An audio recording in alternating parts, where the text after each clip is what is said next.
As Waqf-e-No working mothers who have completed their education and are working as per your guidance, we face a difficulty in Canada that maternity leave is 1 to 1.5 years maximum.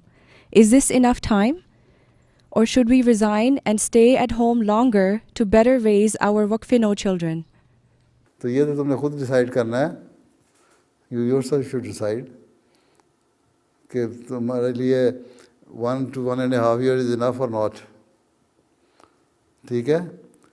اب جب بچے بالکل چھوٹے ہیں گو 1.5 year بھی toddler ہی ہوتا ہے, لیکن اگر کوئی گھر میں پالنے والا ہے, نانی مامی دادی کوئی سنبھالنے والی ہے, تو پھر ٹھیک ہے, اس کو ان کے سپرد کر کے تو کام کرو. اگر یہ ڈپینڈ کرتا ہے کس قسم کا کام ہے. اگر فائنینشیل پرابلم کی وجہ سے جاب کر رہی ہے تو پھر تو کسی کے سپرد کر کے بچے کو جائیں اور جاب کر کے واپس آ جائیں اپنے, پھر بچوں کو سنبھالیں. اور اگر صرف ہابی کے لیے جاب کر رہی ہو تو پھر بہتر یہ ہے کہ 3-4 سال تک کے لیے چھوڑ دو.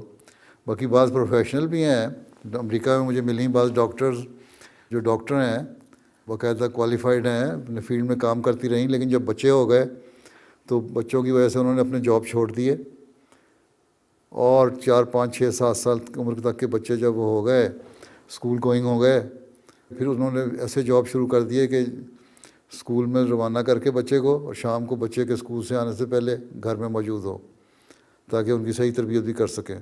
تو اس طرح بھی ہیں بہت ساری پروفیشنل ڈاکٹرز میں ہیں. یہاں اسکول کی ٹیچرز کا سوال ہے تو اسکولوں میں جو ٹیچرز ہیں وہ اپنے بچوں کو لے جاتی ہیں, ساتھ ہی واپس بھی اپنے ساتھ لے آتی ہیں.